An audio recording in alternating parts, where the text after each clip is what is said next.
लाडक्या बहिणींसाठी आनंदाची बातमी आहे। लाडक्या बहिणींनो, तुम्हाला आता रक्षाबंधनाची सरकारकडून ओवाळणी मिळणार आहे। लाडक्या बहिणींना रक्षाबंधनाआधी जुलै महिन्याचा 1,500 रुपयांचा हप्ता मिळणार आहे। लाडकी बहीण योजनेसाठी 319 कोटी 53 लाखांचा निधी वर्ग करण्यात आलाय।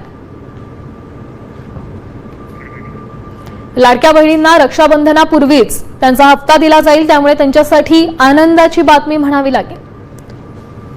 जवळपास 319 कोटी 53 लाखांचा निधी हा या योजनेसाठी, या हप्त्यासाठी वर्ग करण्यात आलेला आहे। महत्त्वाची बातमी आपण पाहता, पहिल्या टप्प्यामध्ये 35 लाख महिलांना योजनेचे पैसे मिळणार आहेत। हप्ता देण्याची प्रक्रिया ही आजपासून सुरू होणार। मुख्यमंत्री माझी लाडकी बहीण योजनेच्या मे महिन्याच्या हप्त्याची प्रतीक्षा संपली असून 15 जून पासून महिलांच्या बँक खात्यात पैसे जमा होण्यास सुरुवात झाली आहे।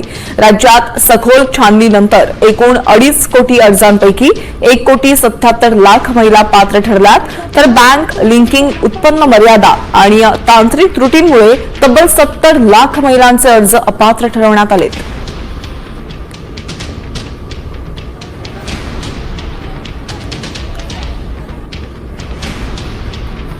लाभार्थी महिलांना मे महिन्याचा हप्ता देण्यासाठी ही रक्कम वळती करण्यात आली। राज्य शासनाने या संदर्भात शासन निर्णय जारी केला। यापूर्वी सुद्धा अशाच प्रकारे सामाजिक न्याय विभागाचे, आदिवासी विकास विभागाचे हजारो कोटी रुपये या योजनेसाठी वळवण्यात आले। पदांपेक्षा मोठी आहे आणि म्हणून मी आपल्याला सांगतो, त्यावेळेस मुख्यमंत्री असताना मुख्यमंत्री लाडकी बहीण योजना आपण सुरू केली।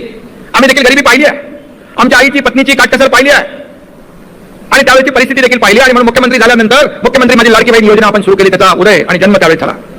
आणि आपल्याला सांगू इच्छितो, कोणी माईका लावला तरी लाडकी बहीण योजना कधीही बंद होणार नाही। काही केवायसी वगैरे होईल त्याच्यामध्ये, पण पात्र लाडकी बहीण कधी वंचित राहणार नाही, हा शब्द आहे। बहीण योजनेच्या रकमेमध्ये वाढ होण्याची शक्यता आहे। लाडकी बहीण योजनेची रक्कम महागाईनुसार वाढवा, पंतप्रधान आर्थिक सल्लागार समितीने ही शिफारस केलेली आहे। योजनेचं मूल्यमापन करून बदल करण्याच्या सूचना सुद्धा करण्यात आलेल्या आहेत। वाढती महागाई आणि बदलत्या कौटुंबिक गरजांनुसार थेट बँक खात्यात जमा होणारी सध्याची 1500 रुपयांची रक्कम पुरेशी आहे की नाही हे तपासण्यासाठी या योजनेचं मूल्यमापन करावं आणि त्यामध्ये बदल केले जावेत असा सूर या समितीच्या ताज्या चर्चासत्रातून उमटलेला आहे। जसजशी महागाई वाढते तसतशी या रकमेत सुद्धा वाढ केली जावी अशा सूचना त्यांनी प्रत्येक राज्यांना केलेल्या आहेत।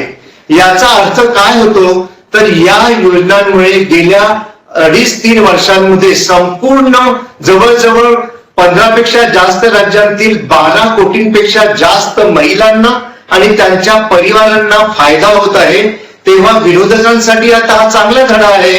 विरोधकांनी आता यापुढे अशा योजनांची बदनामी ही थांबवली पाहिजे आणि सरकारच्या या योजनांना पाठिंबा दिला पाहिजे, त्यांचं समर्थन केलं पाहिजे। खोट्या अफवेंनी बदनाम सरकारला जे काही करायचं कित्येक वर्ष सुरू होतं ते आता थांबवलं पाहिजे। लाडक्या बहिणींसाठी आनंदाची बातमी आहे। पुढील 2 आठवड्यामध्ये हप्ता मिळण्याचा अंदाज आहे। ई-केवायसी प्रक्रियेमुळे हे हप्ते रखडले होते।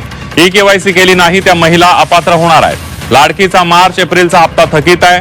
ई-केवायसी करण्यासाठी 30 एप्रिलची अंतिम मुदत ठेवण्यात आली होती, त्यामुळे ज्यांनी ई-केवायसी केली नाही त्या महिला अपात्र होणार आहेत।